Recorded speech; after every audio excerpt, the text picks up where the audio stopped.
Hi hello friends, welcome to the G K smart circle YouTube channel.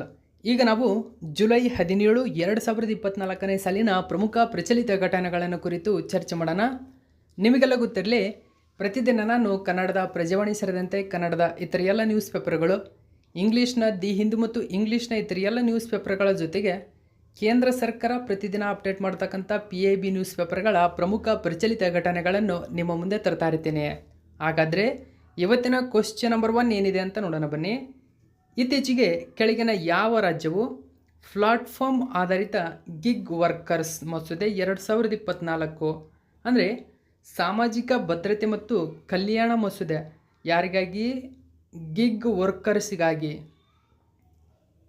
ಪರಿಚಯಿಸಿದ ದೇಶದ 2ನೇ ರಾಜ್ಯವಾಗಿದೆ? ಸರಿಯಾದಂಥ ಉತ್ತರ ಆಪ್ಷನ್ ನಂಬರ್ 3 ನಮ್ಮ ಕರ್ನಾಟಕ. ಮೋಸ್ಟ್ ಇಂಪಾರ್ಟೆಂಟ್ ಆಗುತ್ತೆ, ಗಮನಿಸಬಹುದು. ಕರ್ನಾಟಕ ರಾಜ್ಯವು ಇತ್ತೀಚೆಗೆ ಗಿಗ್ ವರ್ಕರ್ಸಿಗಾಗಿ ಪ್ಲಾಟ್ಫಾರ್ಮ್ ಆಧಾರಿತ ಗಿಗ್ ವರ್ಕರ್ಸ್ ಏನಿರ್ತಾರೆ ಅವರಿಗಾಗಿ ದೇಶದಲ್ಲೇ 2ನೇ ಬಾರಿಗೆ ಸಾಮಾಜಿಕ ಭದ್ರತೆ ಮತ್ತು ಕಲ್ಯಾಣ ಮಸೂದೆಯನ್ನು ಮಂಡನೆ ಮಾಡಿದೆ. ಸೊ ಈ ರೀತಿಯ ಮಸೂದೆಯನ್ನು ಮಂಡನೆ ಮಾಡಿರ್ತಕ್ಕಂಥ ದೇಶದ 2ನೇ ರಾಜ್ಯ ನಮ್ಮ ಕರ್ನಾಟಕ. ಹೆಚ್ಚಿನ ಮಾಹಿತಿ ನಾವು ತಿಳ್ಕೊಳ್ಳೋಣ. The problem with the Karnataka gig workers bill. ಹಾಗಾದರೆ ಏನಿದು ಗಿಗ್ ವರ್ಕರ್ಸ್ ಬಿಲ್? ಹೆಚ್ಚಿನ ಮಾಹಿತಿ ನಾವು ತಿಳ್ಕೊಳ್ಳೋಣ.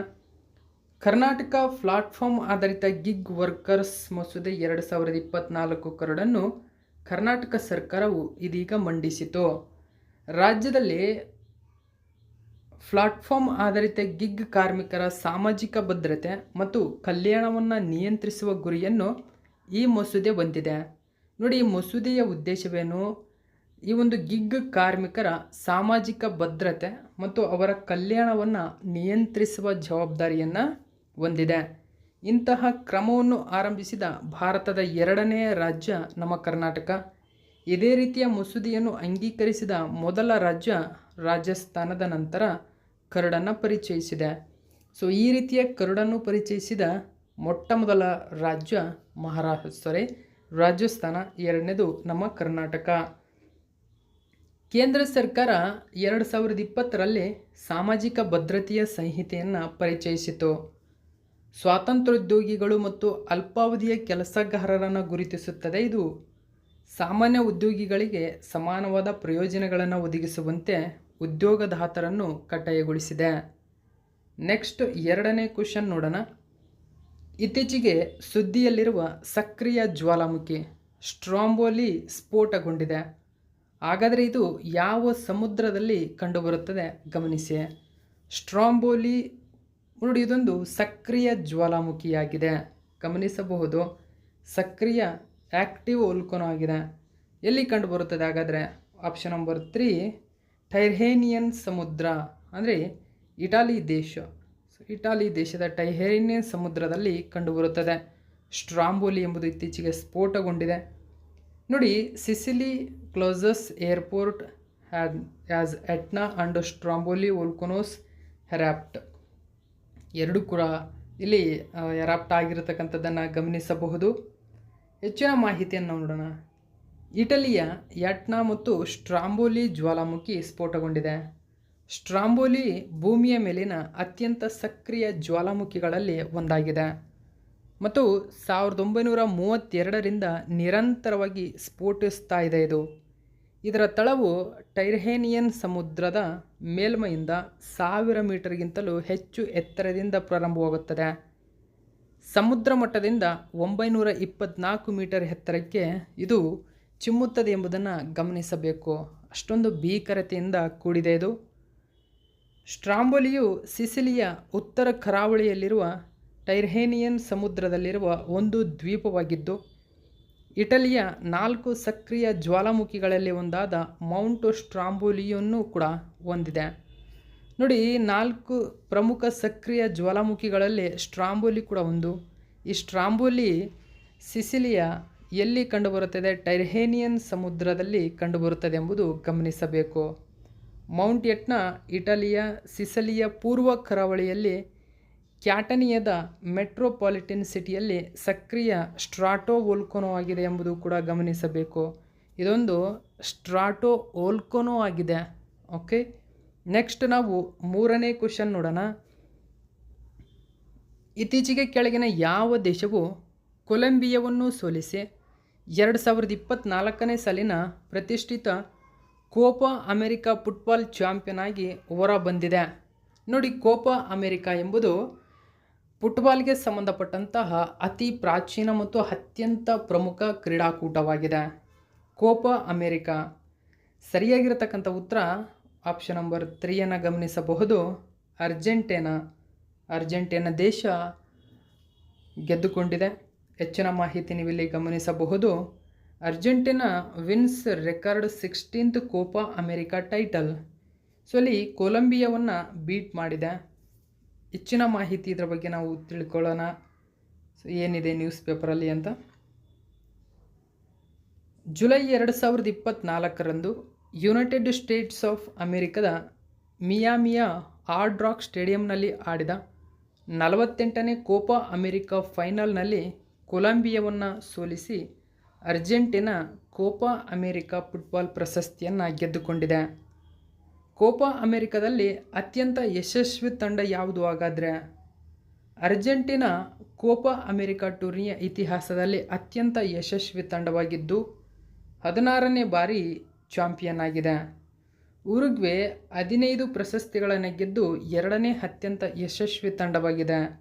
ಬ್ರೆಜಿಲ್ 14 ಬಾರಿ ಟೂರ್ನಿಯನ್ನು ಗೆದ್ದು ನಂತರದ ಸ್ಥಾನದಲ್ಲಿದೆ. ಕೋಪಾ ಅಮೆರಿಕಾ ಎಂಬುದು ವಿಶ್ವದ ಅತ್ಯಂತ ಹಳೆಯ ಅಂತಾರಾಷ್ಟ್ರೀಯ ಫುಟ್ಬಾಲ್ ಪಂದ್ಯಾವಳಿಯಾಗಿದೆ ಎಂಬುದು ಗಮನಿಸಬೇಕು. ಸೊ ಕೋಪಾ ಪಂದ್ಯಾವಳಿ ಅಥವಾ ಕೋಪಾ ಅಮೆರಿಕಾ ಕೆಳಗಿನ ಯಾವ ಕ್ರೀಡೆಗೆ ಸಂಬಂಧಪಟ್ಟಿದೆ ಅಂತ ಕೇಳಬಹುದು. ಓಕೆ, ಸೊ ಇದು ಕೂಡ ನೆನಪಿರಲಿ ನಿಮಗೆ, ಫುಟ್ಬಾಲ್ ಕ್ರೀಡೆಗೆ ಅಂತ. ಓಕೆ, ಅತ್ಯಂತ ಯಶಸ್ವಿ ತಂಡ ಅರ್ಜೆಂಟೀನಾ. ಈ ವರ್ಷದ ಚಾಂಪಿಯನ್ ಕೂಡ ಅರ್ಜೆಂಟೀನಾ. ನೆಕ್ಸ್ಟ್ 4ನೇ ಕ್ವಶನ್. ಇತ್ತೀಚೆಗೆ 2024ನೇ ಸಾಲಿನ UEFA ಯುರೋಪಿಯನ್ ಫುಟ್ಬಾಲ್ ಚಾಂಪಿಯನ್ಶಿಪ್ ಅಥವಾ ಇದನ್ನು ಯೂರೋ ಕಪ್ ಅಂತ ಕರೀತಾರೆ. ಸೊ ಪ್ರಶಸ್ತಿಯಾಗಿ ಯೂರೋ ಕಪ್ ಅಂತ ಕರೀತಾರೆ. ಮುಖ್ಯವಾಗಿ ಯೂರೋ ಕಪ್ಪನ್ನು ಗೆದ್ದು ಕೆಳಗಿನ ಯಾವ ದೇಶ ಚಾಂಪಿಯನ್ ಆಗಿದೆ? So euro cup option number 1 ಸರಿಯಾಗಿದೆ, ಸ್ಪೇನ್ ದೇಶವು ಆಪ್ಷನ್ ನಂಬರ್ 2 ಅಲ್ಲಿ ಕಂಡುಬರತಕ್ಕಂಥ ಇಂಗ್ಲೆಂಡನ್ನು ಸೋಲಿಸುವುದರ ಮೂಲಕ ಈ ವರ್ಷದ ಯೂರೋ ಕಪ್ಪನ್ನು ಗೆದ್ದುಕೊಂಡಿದೆ. Euro cup 2024 Spain beat England. So ನೋಡಿ, ಸ್ಪೇನ್ ಇಂಗ್ಲೆಂಡ್ ದೇಶವನ್ನು ಬೀಟ್ ಮಾಡಿ ಚಾಂಪಿಯನ್ ಟ್ರೋಫಿಯನ್ನು ತನ್ನದಾಗಿಸಿಕೊಂಡಿದೆ. ನಾವು ಇದರ ಬಗ್ಗೆ ಇನ್ನೂ ಮಾಹಿತಿಯನ್ನು ತಿಳ್ಕೊಳ್ಳೋಣ. ಲಾ ರೋಸಾ ಎಂದು ಕರೆಯಲ್ಪಡುವ ಸ್ಪ್ಯಾನಿಷ್ ಪುರುಷರ ಫುಟ್ಬಾಲ್ ತಂಡವು ಜುಲೈ 2024ರಂದು ಬರ್ಲಿನ್ನ ಒಲಿಂಪಿಯಾ ಸ್ಟೇಡಿಯಂ ಕ್ರೀಡಾಂಗಣದಲ್ಲಿ ನಡೆದಂತಹ ಫೈನಲ್ನಲ್ಲಿ ಇಂಗ್ಲೆಂಡನ್ನು ಸೋಲಿಸುವುದರ ಮೂಲಕ 4ನೇ UEFA ಯುರೋಪಿಯನ್ ಫುಟ್ಬಾಲ್ ಚಾಂಪಿಯನ್ ಅಥವಾ ಯೂರೋ ಕಪ್ಪನ್ನು ಗೆದ್ದುಕೊಂಡಿದೆ. ಯೂರೋ ಕಪ್ನ 17ನೇ ಆವೃತ್ತಿಯನ್ನು ಜರ್ಮನಿಯು 15 ಜೂನ್ನಿಂದ ಜುಲೈ 14, 2024ರವರೆಗೆ ಆಯೋಜನೆ ಮಾಡಿತ್ತು. ನೋಡಿ, ಜರ್ಮನಿ ಯೂರೋ ಕಪ್ಪನ್ನು ಆಯೋಜನೆ ಮಾಡಿದೆ ಎಂಬುದು ನೆನಪಿರಬೇಕು. ನೆಕ್ಸ್ಟ್ 5ನೇ ಕ್ವಶನ್ ನೋಡೋಣ. ಸಾಮಾಜಿಕ ಮಾಧ್ಯಮ ಪ್ಲಾಟ್ಫಾರ್ಮ್ ಆಗಿರುವ ಎಕ್ಸ್ ಅಂದರೆ ಇಂದಿನ ಅದರ ಹೆಸರು ಟ್ವಿಟರ್. ನೋಡಿ, ಎಕ್ಸ್ನಲ್ಲಿ 100 ಮಿಲಿಯನ್ಗಿಂತಲೂ ಹೆಚ್ಚು ಅನುಯಾಯಿಗಳನ್ನು ಅಥವಾ ಫಾಲೋವರ್ಸ್ಗಳನ್ನು ಹೊಂದಿರುವ ಮೊಟ್ಟ ಮೊದಲ ಜಾಗತಿಕ ನಾಯಕ, ಗ್ಲೋಬಲ್ ಲೀಡರ್. ಗಮನಿಸಬೇಕು, ಈ ಪಾಯಿಂಟ್ ತುಂಬ ಇಂಪಾರ್ಟೆಂಟ್ ಆಗುತ್ತೆ, ಗ್ಲೋಬಲ್ ಲೀಡರ್ ಎಂಬುದು. ಸೊ ಗ್ಲೋಬಲ್ ಲೀಡರ್ ಯಾರು? ಆಪ್ಷನನ್ನು ಗಮನಿಸಿ. ಸರಿಯಾಗಿರತಕ್ಕಂಥ ಉತ್ತರ ಆಪ್ಷನ್ ನಂಬರ್ 3 ನರೇಂದ್ರ ಮೋದಿಯವರು. ಸೊ ನೋಡಿ, ಈ ಮೂಲಕ 100 ಮಿಲಿಯನ್ ಫಾಲೋವರ್ಸನ್ನು ಹೊಂದಿರುವ ವಿಶ್ವದ ಜಾಗತಿಕ ನಾಯಕ ಎಂಬ ಹೆಗ್ಗಳಿಕೆ ಇವರ ಹೆಸರಿನಲ್ಲಿದೆ. ವಿಶ್ವದ ಯಾವುದೇ ನಾಯಕರು ಕೂಡ ಇಷ್ಟೊಂದು ಫಾಲೋವರ್ಸ್ಗಳನ್ನು ಹೊಂದಿಲ್ಲ. ಗಮನಿಸಬೇಕು, PM Modi crosses milestone of 100 million followers on X. So ಎಕ್ಸ್ನಲ್ಲಿ ಇದೀಗ 100 ಮಿಲಿಯನ್ ಫಾಲೋವರ್ಸ್ಗಳನ್ನು ಹೊಂದಿದ್ದಾರೆ.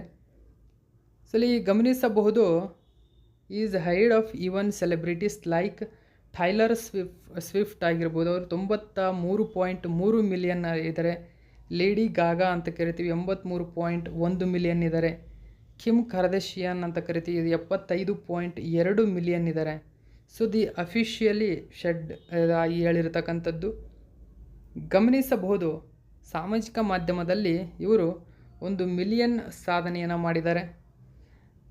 ಈ ಮೂಲಕ ಈ ಸಾಧನೆ ಮಾಡಿದ ಈ ಪಾಯಿಂಟ್ ಇಂಪಾರ್ಟೆಂಟ್ ಆಗುತ್ತೆ. ಜಾಗತಿಕ ನಾಯಕ ಅಂದರೆ ಮೊಟ್ಟ ಮೊದಲ ಜಾಗತಿಕ ಅಂದರೆ ಗ್ಲೋಬಲ್ ಲೀಡರ್ ಆಗಿರಬೇಕು ಅವರು. ಅಂದರೆ ಪ್ರಧಾನಿಯಾಗಿರಬಹುದು, ದೊಡ್ಡ ದೊಡ್ಡ ಹುದ್ದೆಯಲ್ಲಿರ್ತಕ್ಕಂಥವರಾಗಿರ್ಬೋದು. ಸೊ ಈ ರೀತಿ ಮೇಯ್ನ್ ಲೀಡರ್, ಜಾಗತಿಕ ನಾಯಕ ಎನಿಸ್ಕೊಂಡಂಥವರಲ್ಲಿ ಅಗ್ರಸ್ಥಾನದಲ್ಲಿದ್ದಾರೆ. ಸೊ ಈ ಮೈಲ್ ಸ್ಟೋನನ್ನು ದಾಟಿದಂಥದ್ದು ಒಬ್ಬ ವ್ಯಕ್ತಿಗಳು ಅಂದರೆ ಅದು ಕಿಟಿ ಪೆರಿ ಹೆಸರನ್ನು ನೀವು ಕೇಳಿರ್ಬೋದು. ವಿಶ್ವ ಪ್ರಸಿದ್ಧ ಸಿಂಗರ್ ಇವರು.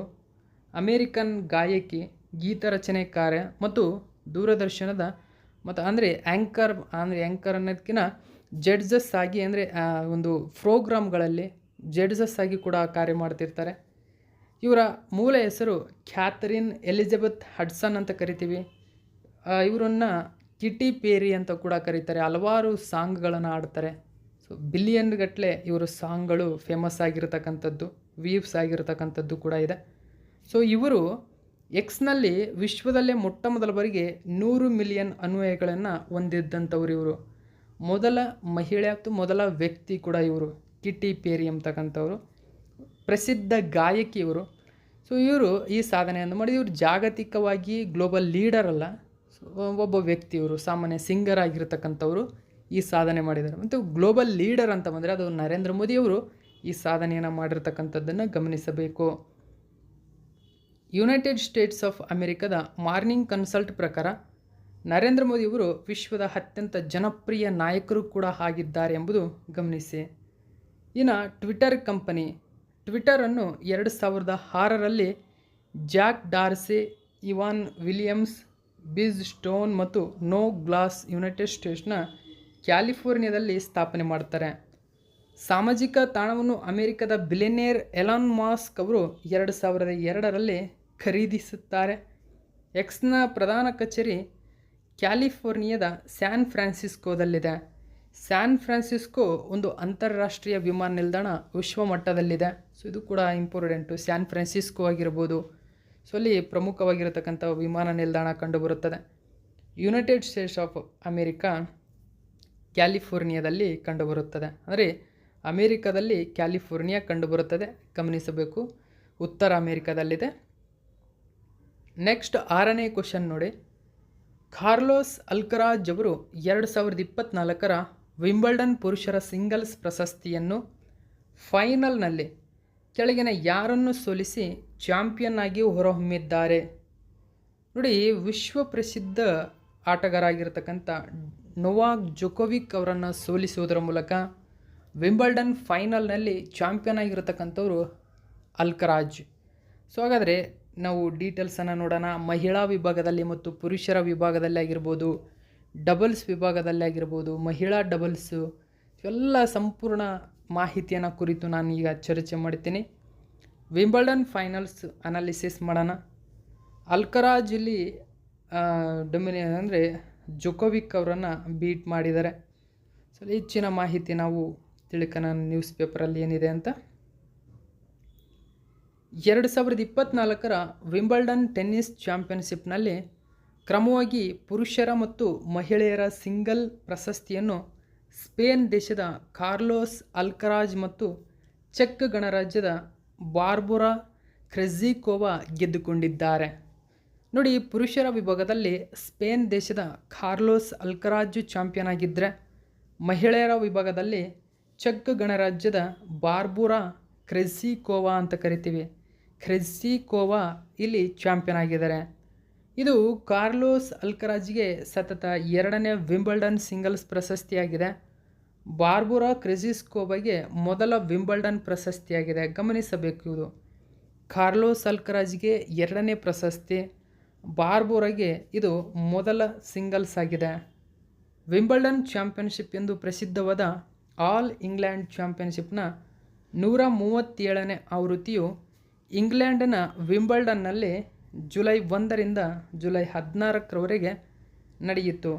ಇದು ಆಸ್ಟ್ರೇಲಿಯನ್ ಓಪನ್ ಮತ್ತು ಫ್ರೆಂಚ್ ಓಪನ್ ನಂತರ ಕ್ಯಾಲೆಂಡರ್ ವರ್ಷದ 3ನೇ ಗ್ರ್ಯಾಂಡ್ ಸ್ಲಾಮ್ ಆಗಿದೆ. ಗಮನಿಸಬೇಕು ನೋಡಿ, ಇದು 3ನೇ ಗ್ರ್ಯಾಂಡ್ ಸ್ಲಾಮ್ ಆಗಿದೆ. ವಿಂಬಲ್ಡನ್ ನೈಸರ್ಗಿಕ ಹುಲ್ಲಿನ ಮೇಲೆ ಆಡುವ ಏಕೈಕ ಗ್ರ್ಯಾಂಡ್ ಸ್ಲಾಮ್ ಆಗಿದೆ, ನೆನಪಿರಲಿ. ಹಾಗಾದರೆ ಅಲ್ಕರಾಜ್ಗೆ 2ನೇ ವಿಂಬಲ್ಡನ್ ಆಗಿದೆ. ಓಕೆ, ಸೊ ಜೋಕೋವಿಕ್ ಅವರನ್ನು ಸೋಲಿಸಿದ್ದಾರೆ, ಸರ್ಬಿಯಾ ದೇಶದ ಜೋಕೋವಿಕ್ ರವರು. 2024ರಲ್ಲಿ ಇವರು ಫ್ರೆಂಚ್ ಓಪನ್ ಚಾಂಪಿಯನ್ ಆಗಿದ್ದಾರೆ. 2022ರಲ್ಲಿ US ಓಪನ್, 2023ರಲ್ಲಿ ಮತ್ತು 24ರಲ್ಲಿ ವಿಂಬಲ್ಡನ್ ಗೆದ್ದ ಅಲ್ಕರಾಜ್ ಅವರಿಗೆ ಇದು 4ನೇ ಗ್ರ್ಯಾಂಡ್ ಸ್ಲಮ್ ಸಿಂಗಲ್ಸ್ ಪ್ರಶಸ್ತಿಯಾಗಿದೆ, ನೆನಪಿರಲಿ. ಇನ್ನು ಬಾರ್ಬರಾ ಕ್ರೆಸಿಕೋವಾಗೆ 2ನೇ ಗ್ರ್ಯಾಂಡ್ ಸ್ಲಮ್ ಪ್ರಶಸ್ತಿ ಇದು. 2024ರಂದು ನೋಡಿ, ಈ ಒಂದು ಫೈನಲ್ನಲ್ಲಿ ಇಟಲಿ ದೇಶದ ಜಾಸ್ಮಿನ್ ಪಾವುಲಿನಿ ಅವರನ್ನು ಸೋಲಿಸಿದ್ದಾರೆ. ಸೊ ಇಲ್ಲಿ ಎದುರಾಳಿಗಳು ತುಂಬ ಇಂಪಾರ್ಟೆಂಟ್ ಆಗುತ್ತೆ. ಓಕೆ, ಸೊ ಅಲ್ಲಿ ಏನು ಬಾರ್ಬರಾ ಏನಿದ್ದಾರೆ, ಇಟಲಿ ದೇಶದ ಜಾಸ್ಮಿನ್ ಪಾವುಲಿನಿ ಅವರನ್ನು ಸೋಲಿಸಿ ಸೊ ಈ ಒಂದು ಗ್ರ್ಯಾಂಡ್ ಸ್ಲಮ್ ತನಗಾದಿಸಿಕೊಂಡಿದ್ದಾರೆ. ಸೊ ನಾವು ಸಂಪೂರ್ಣವಾಗಿ ಪ್ರಶಸ್ತಿಗಳನ್ನು ಕುರಿತು ನಾವು ನೋಡೋಣ.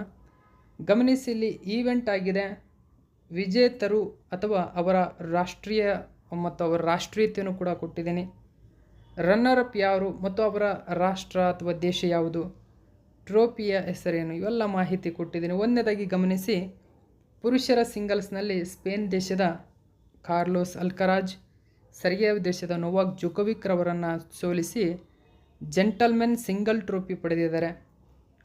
ಮಹಿಳಾ ಸಿಂಗಲ್ಸ್ನಲ್ಲಿ ಚೆಕ್ ಗಣರಾಜ್ಯದವರು ಬಾರ್ಬರಾ, ಇಟಲಿ ದೇಶದವರು ಜಾಸ್ಮಿನ್ ಪಾವುಲಿನಿ ಮಹಿಳಾ ಸಿಂಗಲ್ಸ್ ಟ್ರೋಫಿ ಗೆದ್ದುಕೊಂಡಿದ್ದಾರೆ. ಇದನ್ನು ರೋಸ್ ವಾಟರ್ ಡಿಶ್ ಅಥವಾ ವೀನಸ್ ರೋಸ್ ವಾಟರ್ ಡಿಶ್ ಎಂದು ಕರೆಯಲಾಗುತ್ತದೆ, ನೆನಪಿರಲಿ. ಪುರುಷರ ಡಬಲ್ಸ್ನಲ್ಲಿ ಮ್ಯಾಕ್ಸ್ ಫರ್ಸನ್ ಮತ್ತು ಜೋರ್ಡನ್ ಥಾಪ್ಸನ್ ಇವರಿಬ್ಬರೂ ಕೂಡ ಆಸ್ಟ್ರೇಲಿಯನ್ನು. ಇನ್ನು ಬ್ರಿಟನ್ನವರು ಇಲ್ಲಿರ್ತಕ್ಕಂಥವರನ್ನು ಗಮನಿಸಬಹುದು, ಹ್ಯಾರಿ ಇಲೋವರ ಫಿನ್ಲ್ಯಾಂಡ್ ಮತ್ತು ಎಂಡ್ರಿ ಪ್ಯಾಟನ್ ಬ್ರಿಟನ್ ದೇಶದವರು. ಇವರಿಬ್ಬರನ್ನು ಸೋಲಿಸಿ ಪುರುಷರ ಡಬಲ್ಸ್ ಪ್ರಶಸ್ತಿಯನ್ನು ಗೆದ್ದಿದ್ದಾರೆ. ಮಹಿಳೆಯರ ಡಬಲ್ಸ್ನಲ್ಲಿ ನೀವು ಇಲ್ಲಿ ಗಮನಿಸಬಹುದು, US ದೇಶದ ಟೇಲರ್ ಟೌನ್ಸೆಂಡ್ ಮತ್ತು ಚೆಕ್ ರಿಪಬ್ಲಿಕ್ನ ಕಾರ್ಟೇನಿಯಾ ಸಿನಿಯಾಕೋವಾ ಇವರು ಕೆನಡಾ ಮತ್ತು ನ್ಯೂಜಿಲೆಂಡ್ ದೇಶದ ಗೇಬ್ರಿಯೆಲಾ ಡಬ್ಸೂಸ್ಕಿ ಎರಿನ್ ರೌಟ್ಲಿಫ್ ಅವರನ್ನು ಸೋಲಿಸಿ ಮಹಿಳೆಯರ ಡಬಲ್ಸ್ ತಮ್ಮದಾಗಿಸಿಕೊಂಡಿದ್ದಾರೆ. ಸೊ ಮಿಶ್ರ ಡಬಲ್ಸ್ನಲ್ಲಿ ನೀವಿಲ್ಲಿ ಗಮನಿಸಬಹುದು, ಸ್ಯಾಂಟಿಯಾಗೋ ಗುಂಜಲೇಜ್ ಮತ್ತು ಗಿಯೂಲಿಯಾನಾ ಓಮೋಸ್ ಅಂತ ಕರಿತೀವಿ, ಎರಡೂ ಕೂಡ ಮೆಕ್ಸಿಕೋ ದೇಶದವರು. ಇವರು ಜಾನ್ ಜಿಲಿನ್ಸ್ಕಿ ಪೋಲ್ಯಾಂಡ್ ದೇಶ, ಈ ಸುವಿ ಅಂತ ಕರಿತೀವಿ ಥೈಲ್ಯಾಂಡ್ನವರು, ಥೈವಾನ್ನವರು. ಇವರಿಬ್ಬರನ್ನು ಸೋಲಿಸಿ ಸೊ ಮಿಶ್ರ ಡಬಲ್ಸನ್ನು ಪಡೆದುಕೊಂಡಿದ್ದಾರೆ. ಈ ಪ್ರಶಸ್ತಿಯನ್ನು ಸಿಲ್ವರ್ ಚಾಲೆಂಜ್ ಕಪ್ ಅಂತ ಕೂಡ ಕರೀತಾರೆ, ನೆನಪಿರಲಿ. ನೆಕ್ಸ್ಟ್ 7ನೇ ಕ್ವಶನ್ ನೋಡೋಣ. ಇತ್ತೀಚೆಗೆ ಕೆಳಗಿನ ಯಾವ ವ್ಯಕ್ತಿಯು ನೇಪಾಳ ದೇಶದ 4ನೇ ಬಾರಿಗೆ ನೂತನ ಪ್ರಧಾನಮಂತ್ರಿಯಾಗಿ ನೇಮಕಗೊಂಡಿದ್ದಾರೆ? ಸರಿಯಾದಂಥ ಉತ್ತರ ಖಡ್ಗ ಪ್ರಸಾದ್ ಶರ್ಮಾ ಓಲಿ ಅಥವಾ ಇವರನ್ನು KP ಓಲಿ ಅಂತಲೂ ಕೂಡ ಕರೀತಾರೆ. ಓಕೆ, KP ಓಲಿ ಅಥವಾ Khadga Prasad Sharma Oli. So KP Sharma Oli sworn in as Nepal's prime minister. So 4ನೇ ಬಾರಿಗೆ ನೇಪಾಳದ ಒಂದು ಪ್ರಧಾನಮಂತ್ರಿಯಾಗಿ ಪ್ರಮಾಣ ವಚನ ಸ್ವೀಕರಿಸಿದ್ದಾರೆ. ನೆಕ್ಸ್ಟ್ 8ನೇ ಕ್ವಶನ್ ನೋಡಿ. ವಿಶ್ವದಲ್ಲೇ ಮೊದಲ ಬಾರಿಗೆ ಕೆಳಗಿನ ಯಾವ ದೇಶವು ನವೆಂಬರ್ 20ರಿಂದ ನವೆಂಬರ್ 24, 2024ರವರೆಗೆ ವಿಶ್ವ ಆಡಿಯೋ ವಿಜುವಲ್ ಮತ್ತು ಎಂಟರ್ಟೈನ್ಮೆಂಟ್ ಶೃಂಗಸಭೆ ಅಥವಾ ಇದನ್ನು ವೇವ್ಸ್ ಶೃಂಗಸಭೆ ನೋಡಿ, ವೇವ್ಸ್ ಸಮಿಟ್ 2024 ಆಯೋಜಿಸಲಿದೆ? ಸರಿಯಾದಂಥ ಉತ್ತರ ಭಾರತದಲ್ಲಿ ಆಯೋಜನೆ ಆಗ್ತಾಯಿದೆ ಸ್ನೇಹಿತರೆ. ಮೋಸ್ಟ್ ಇಂಪಾರ್ಟೆಂಟ್ ಆಗುತ್ತೆ. 2024ರಲ್ಲಿ ನವೆಂಬರ್ 20ನೇ ತಾರೀಕಿನಿಂದ 24ನೇ ತಾರೀಕಿನವರೆಗೆ ಸೊ ಈ ಒಂದು ವೇವ್ಸ್ ಸಮಿಟ್ ಭಾರತದಲ್ಲಿ ನಡೀತಾ ಇದೆ. ಇದು ಮೊದಲ ಒಂದು ಸಮಿಟ್ ಆಗಿದೆ ಎಂಬುದು ಕೂಡ ನಿಮಗೆ ಇಂಪಾರ್ಟೆಂಟ್ ಆಗುತ್ತೆ. ಡೀಟೇಲ್ಸನ್ನು ನಾವು ನೋಡೋಣ. India to host first world audio visual entertainment summit in Goa. ನೋಡಿ, ಗೋವಾದಲ್ಲಿ ಆಯೋಜನೆ ಆಗ್ತಾ ಇದೆ. ಯಾಕೆ ಗೋವಾದಲ್ಲಿ ಆಯೋಜನೆ ಮಾಡ್ತಾ ಇದ್ದಾರೆ? ಎಂಟರ್ಟೈನ್ಮೆಂಟ್ಗೆ ಸಂಬಂಧಪಟ್ಟಂತೆ ಗೋವಾ ಎಲ್ಲದಕ್ಕೂ ಕೂಡ ಪ್ರಸಿದ್ಧಿಯಾಗಿದೆ. ಅಂತಾರಾಷ್ಟ್ರೀಯ ಚಲನಚಿತ್ರೋತ್ಸವವು ಕೂಡ ಅದೇ ದಿನಾಂಕದಂದು ಗೋವಾದಲ್ಲಿ ಆಯೋಜನೆ ಆಗ್ತಾ ಇದೆ. ಸೊ ಆ ಒಂದು ದಿನಾಂಕದ ಸಂದರ್ಭದಲ್ಲಿಯೇ ಇದನ್ನು ಕೂಡ ಆಯೋಜನೆ ಆಗ್ತಾ ಇರತಕ್ಕಂಥದ್ದು. ಇದು ಕೂಡ ಎಂಟರ್ಟೈನ್ಮೆಂಟಿಗೆ ಸಂಬಂಧಪಟ್ಟಿರ್ತಕ್ಕಂಥ ಕಾರಣದಿಂದಾಗಿ ಗೋವಾ ಆಯೋಜನೆ ಮಾಡ್ತಾ ಇದೆ. ಸೊ ಕೇಂದ್ರ ಸರ್ಕಾರಕ್ಕೆ ಸಂಪೂರ್ಣವಾಗಿ ಸ್ವಾಮ್ಯತೆ ಇದೆ. ಡೀಟೇಲ್ಸನ್ನು ತಿಳ್ಕೊಳ್ಳಿ. ಇದೊಂದು ಮೊದಲ ವಿಶ್ವ ಆಡಿಯೋ ವಿಜುವಲ್ ಮತ್ತು ಎಂಟರ್ಟೈನ್ಮೆಂಟ್ ಶೃಂಗಸಭೆಯಾಗಿದೆ. ಸೊ ಎಲ್ಲಿ ನಡೀತಾ ಇದೆ? ಗೋವಾದಲ್ಲಿ ನಡೀತಾ ಇದೆ. ಭಾರತ ನಡೆಸ್ತಾ ಇದೆ ಗೋವಾದಲ್ಲಿ ನವೆಂಬರ್ 20ರಿಂದ 24ರವರೆಗೆ. ಹಾಗಾದರೆ ಇದನ್ನು ಕೇಂದ್ರ ಮಾಹಿತಿ ಮತ್ತು ಪ್ರಸಾರ ಖಾತೆ ಸಚಿವ ಅಶ್ವಿನಿ ವೈಷ್ಣವ್ ಅವರು ನವದೆಹಲಿಯಲ್ಲಿ ನಡೆದ ಕಾರ್ಟನ್ ರೈಸಸ್ ಕಾರ್ಯಕ್ರಮದಲ್ಲಿ ಘೋಷಣೆ ಮಾಡಿದ್ದಾರೆ. ಮೊದಲ ವಿಶ್ವ ಆಡಿಯೋ ವಿಜುವಲ್ ಮತ್ತು ಎಂಟರ್ಟೈನ್ಮೆಂಟ್ ಶೃಂಗಸಭೆ ಇದು ಏನಿದೆ ಅಂದರೆ ವೇವ್ಸ್ ಏನಿದೆ 55ನೇ international film festival of India ಅಂದರೆ IFFI ಜೊತೆಗೆ ನಡೆಯಲಿದೆ. ನಾನು ಹೇಳಿದಂತೆ 55ನೇ ಆವೃತ್ತಿಯ international film festival of India November 20ರಿಂದ ಆರಂಭಗೊಳ್ಳಲಿದೆ ಸ್ನೇಹಿತರೆ. ಇದು ತುಂಬಾ ಇಂಪಾರ್ಟೆಂಟ್ ಆಗುತ್ತೆ. ಭಾರತದ 54ನೇ ಆವೃತ್ತಿಯ ಅಂತಾರಾಷ್ಟ್ರೀಯ ಚಲನಚಿತ್ರೋತ್ಸವವು ಗೋವಾದಲ್ಲಿ ಇದೇ ನವೆಂಬರ್ 20ರಿಂದ 28ರವರೆಗೂ ನಡೆಯಲಿದೆ. ಇದೇ ಸಂದರ್ಭದಲ್ಲಿ 20ರಿಂದ 24ರವರೆಗೂ ವೇವ್ಸ್ ಸಮಿಟ್ ಕೂಡ ಆಯೋಜನೆಗೊಳ್ತಾ ಇದೆ ಗೋವಾದಲ್ಲಿ ಇದೇ ಒಂದು ಚಲನಚಿತ್ರೋತ್ಸವದಲ್ಲಿ. 55ನೇ ಈ ಒಂದು IFFI ಅನ್ನು ರಾಷ್ಟ್ರೀಯ ಚಲನಚಿತ್ರ ಅಭಿವೃದ್ಧಿ ನಿಗಮ ಲಿಮಿಟೆಡ್, ಗೋವಾ ರಾಜ್ಯ ಸರ್ಕಾರ ಮತ್ತು ಭಾರತೀಯ ಚಲನಚಿತ್ರೋದ್ಯಮ ಸಹಯೋಗದೊಂದಿಗೆ ಆಯೋಜಿಸುತ್ತದೆ. ನೆಕ್ಸ್ಟ್ 9ನೇ ಕ್ವಶನ್ ನೋಡಿ. ಇತ್ತೀಚೆಗೆ ಭಾರತವು ಕೆಳಗಿನ ಯಾವ ಸ್ಥಳದಲ್ಲಿ 2024ನೇ ಸಾಲಿನ ಪ್ರತಿಷ್ಠಿತ 2ನೇ ಆವೃತ್ತಿಯ ಬಿಮ್ಸ್ಟೆಕ್ ವಿದೇಶಾಂಗ ಸಚಿವರ ಸಭೆ ನೋಡಿ second BIMSTEC foreign ministers retreat ನಡೆಸಲಾಯಿತು ಅಥವಾ ನಡೆಸಿತು? ನವದೆಹಲಿಯಲ್ಲಿ ನಡೆಸಿದೆ. ಬಿಮ್ಸ್ಟೆಕ್ ವಿದೇಶಾಂಗ ಸಚಿವರ ಸಭೆ ಇದು. ಹಾಗಾದರೆ 2024ರ ಬಿಮ್ಸ್ಟೆಕ್ ಶೃಂಗಸಭೆ ಎಲ್ಲಿ ನಡೆಯಲಿದೆ ಅಂತ ಕೇಳಿದರೆ ಥೈಲ್ಯಾಂಡ್ ದೇಶದಲ್ಲಿ ನಡೆಯಲಿದೆ ಎಂಬುದು ಗಮನಿಸಬೇಕು. ಥೈಲ್ಯಾಂಡ್ ದೇಶದಲ್ಲಿ ನಡೆಯಲಿದೆ. ಹಾಗಾದರೆ ಹೆಚ್ಚಿನ ಮಾಹಿತಿ ಏನಿದೆ ನ್ಯೂಸ್ ಪೇಪರಲ್ಲಿ ಅಂತ ನಾವು ನೋಡೋಣ. PM Modi stresses on BIMSTEC's role as engine for economic. So ಇಲ್ಲಿ ಬಿಮ್ಸ್ಟೆಕ್ ಎಂಬುದು ಒಂದು ಎಂಜಿನ್ ರೀತಿಯಾಗಿ ರೋಲ್ ಮಾಡಲಿಕ್ಕೆ ಅಂದರೆ ಎಕನಾಮಿಕ್ಗೆ ಆರ್ಥಿಕತೆಗೆ ಸಹಾಯಕವಾಗ್ತಾ ಇದೆ ಅಂತಕ್ಕಂಥ ಮಾಹಿತಿಯನ್ನು ಘೋಷಣೆ ಮಾಡಿದ್ದಾರೆ. ಸೊ ಈ ಒಂದು ಶೃಂಗಸಭೆ ಭಾರತದಲ್ಲಿ ಆಯೋಜನೆಯಾಗಿತ್ತು ಕೂಡ, ಅಂದರೆ ಸಚಿವರ ಸಭೆ. ಓಕೆ, ಹೆಚ್ಚಿನ ಮಾಹಿತಿ ನಾವು ನ್ಯೂಸ್ ಪೇಪರಲ್ಲಿ ಏನಿದೆ ಅಂತ ನೋಡೋಣ. ಪ್ರಧಾನಮಂತ್ರಿ ನರೇಂದ್ರ ಮೋದಿಯವರು ಬಿಮ್ಸ್ಟೆಕ್ ಅಂದರೆ ಬಹುವಲಯದ ತಾಂತ್ರಿಕ ಮತ್ತು ಆರ್ಥಿಕ ಸಹಕಾರಕ್ಕಾಗಿ ಬಂಗಾಳ ಕೊಲ್ಲಿ ಇನಿಷಿಯೇಟಿವ್ ಅಂತ ಕರಿತೀವಿ. ಆರ್ಥಿಕ ಮತ್ತು ಸಾಮಾಜಿಕ ಬೆಳವಣಿಗೆಯನ್ನು ಮತ್ತಷ್ಟು ಹೆಚ್ಚಿಸುವಲ್ಲಿ ಮತ್ತು ಆಳವಾಗಿಸುವಲ್ಲಿ ಪಾತ್ರವನ್ನು ಸ್ಥಾಪಿಸಿದ್ದಾರೆ. ಫೆಬ್ರವರಿ 2024ರಲ್ಲಿ 6ನೇ ಆವೃತ್ತಿಯ ಬಿಮ್ಸ್ಟೆಕ್ ಶೃಂಗಸಭೆಯು ಥೈಲ್ಯಾಂಡ್ ಆತಿಥ್ಯವನ್ನು ಪ್ರಧಾನಮಂತ್ರಿ ಬೆಂಬಲಿಸಿದರು. 2ನೇ ಬಿಮ್ಸ್ಟೆಕ್ ವಿದೇಶಾಂಗ ಸಚಿವರ ಸಭೆ ನವದೆಹಲಿಯಲ್ಲಿ ನವೆಂಬರ್ 11 ಮತ್ತು ಜುಲೈ 11 ಮತ್ತು 12ರಂದು ನಡೆಯಿತು. ನೋಡಿ, ನವದೆಹಲಿಯಲ್ಲಿ ಜುಲೈ 11 ಮತ್ತು 12ರಂದು ನಡೆದಿರತಕ್ಕಂಥದ್ದು ಬಿಮ್ಸ್ಟೆಕ್ನ ವಿದೇಶಾಂಗ ಸಚಿವರ ಸಭೆ. Second BIMSTEC foreign ministers retreat ಅಂತ ಕರಿತೀವಿ ಇದನ್ನು. 1ನೇದು 2023ರಲ್ಲಿ ಥೈಲ್ಯಾಂಡ್ ದೇಶದ ಬ್ಯಾಂಕಾಕ್ನಲ್ಲಿ ನಡೆದಿತ್ತು. ಮೊದಲ ಬಿಮ್ಸ್ಟೆಕ್ ವಿದೇಶಾಂಗ ಸಚಿವರ ಮೀಟಿಂಗ್ ರಿಟ್ರೀಟನ್ನು ಆಯೋಜಿಸಿತ್ತು ಇದು. ಹಾಗಾದರೆ ಈ ಬಿಮ್ಸ್ಟೆಕ್ ಬಗ್ಗೆ ಮಾಹಿತಿಯನ್ನು ತಿಳ್ಕೊಳ್ಳೋಣ.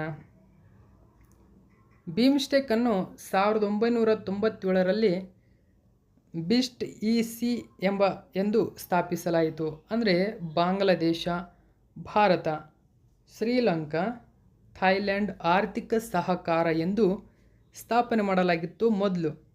ಆದರೆ 1997ರಲ್ಲಿ ಮ್ಯಾನ್ಮಾರ್ ಸೇರುವುದರೊಂದಿಗೆ ಸಂಸ್ಥೆ ಹೆಸರನ್ನು ಬಿಮ್ಸ್ಟೆಕ್ ಎಂದು ಬದಲಾಯಿಸಲಾಯಿತು.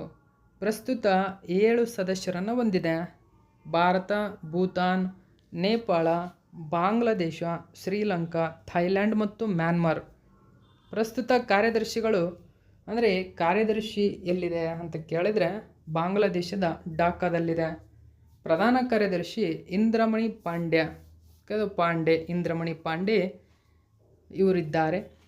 ಭಾರತೀಯ ನಾಗರಿಕರೆಂಬುದು ಗಮನಿಸಿ. ನೆಕ್ಸ್ಟ್ 10ನೇ ಕ್ವಶನ್ ನೋಡಿ.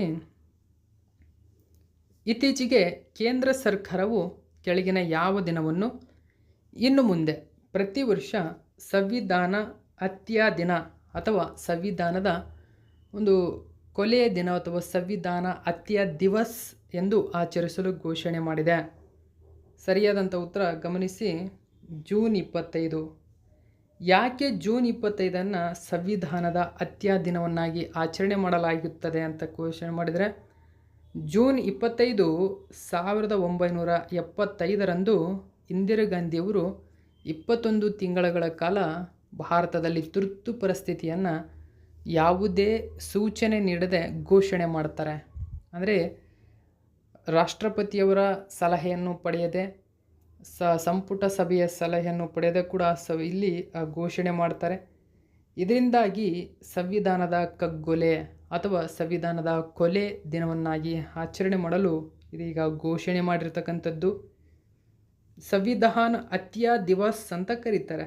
ಓಕೆ, ಡೈರೆಕ್ಟಾಗಿ ಸಂವಿಧಾನ ಹತ್ಯಾ ದಿವಸ್ ಅಂತ ಕರಿತೇವೆ. ಇದನ್ನ ನೆನಪಿರಬೇಕು ನೋಡಿ. The times of India news ಪೇಪರಲ್ಲಿ ಕೊಟ್ಟಿದ್ದರು. ಸೊ ಏನಿದೆ, ಸೊ ಗೌರ್ನಮೆಂಟ್ ಇದೀಗ ಡಿಕ್ಲೇರ್ ಮಾಡಿದೆ Samvidhan Hatya Diwas on June 25 for emergency. So ಸಂದರ್ಭದಲ್ಲಿ ಏರಿರ್ತಕ್ಕಂಥ ಒಂದು ರಿಮೈಂಡರ್ ಏನಿದೆ, ಸೊ ಅದಕ್ಕೆ ಸಂಬಂಧಪಟ್ಟಂತೆ ಕೇಂದ್ರ ಸರ್ಕಾರದ ಈ ನಿರ್ಧಾರ ತೆಗೆದುಕೊಂಡಿದೆ. ಸೊ ಹೆಚ್ಚಿನ ಮಾಹಿತಿ ನಾವು ತಿಳ್ಕೊಳ್ಳೋಣ. ಭಾರತ ಸರ್ಕಾರ ಜುಲೈ 2022 ಇತ್ತೀಚೆಗೆ ಜೂನ್ 25 ವಾರ್ಷಿಕವಾಗಿ ಇನ್ನು ಮುಂದೆ ಸಂವಿಧಾನ ಹತ್ಯಾ ದಿವಸ್ ಅಥವಾ ಸಂವಿಧಾನದ ಕೊಲೆ ದಿನ ಎಂದು ಆಚರಿಸಲಾಗುವುದು ಅಂತ ಘೋಷಣೆ ಮಾಡಿದೆ. ಜೂನ್ 25 1975 ಅಂದಿನ ಇಂದಿರಾ ಗಾಂಧಿ ಕಾಂಗ್ರೆಸ್ ಸರ್ಕಾರವು ಸಂವಿಧಾನದ 352 ಅಂದರೆ ರಾಷ್ಟ್ರೀಯ ತುರ್ತು ಪರಿಸ್ಥಿತಿ, ಇದು ಆರ್ಟಿಕಲ್ ಅಡಿಯಲ್ಲಿ ದೇಶದಲ್ಲಿ ರಾಷ್ಟ್ರೀಯ ತುರ್ತು ಪರಿಸ್ಥಿತಿಯನ್ನು ಏರಿತು. ಇದು 21 ತಿಂಗಳು ಕಾಲ ನಡೆಯಿತು. ಈ ವರ್ಷ ಇಂದಿರಾ ಸರ್ಕಾರ ರಾಷ್ಟ್ರೀಯ ತುರ್ತು ಪರಿಸ್ಥಿತಿ ಏರಿ 50ನೇ ವರ್ಷಕ್ಕೆ ಕಾಲಿಟ್ಟಿದೆ.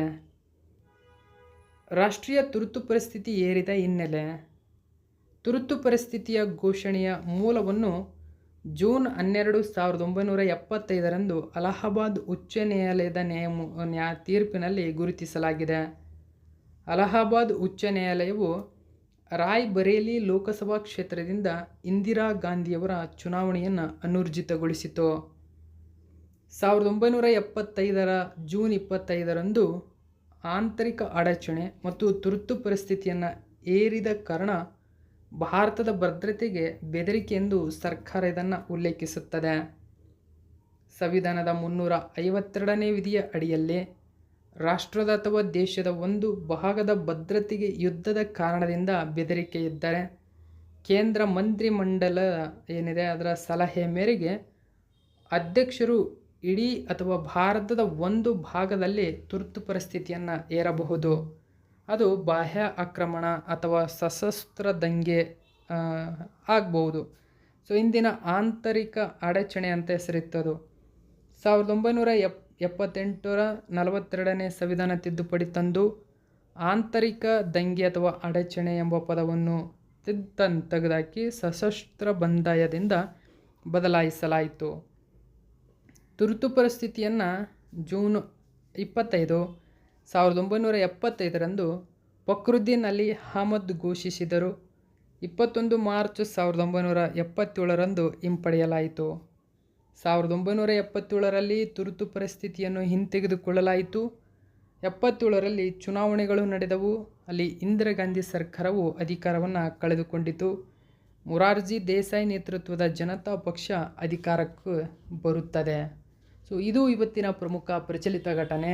ಇದೇ ತರಹದ ಮಾಹಿತಿಯೊಂದಿಗೆ ಮತ್ತೆ ನಿಮ್ಮನ್ನು ಭೇಟಿಯಾಗ್ತೀನಿ. Thank you so much for watching my video friends.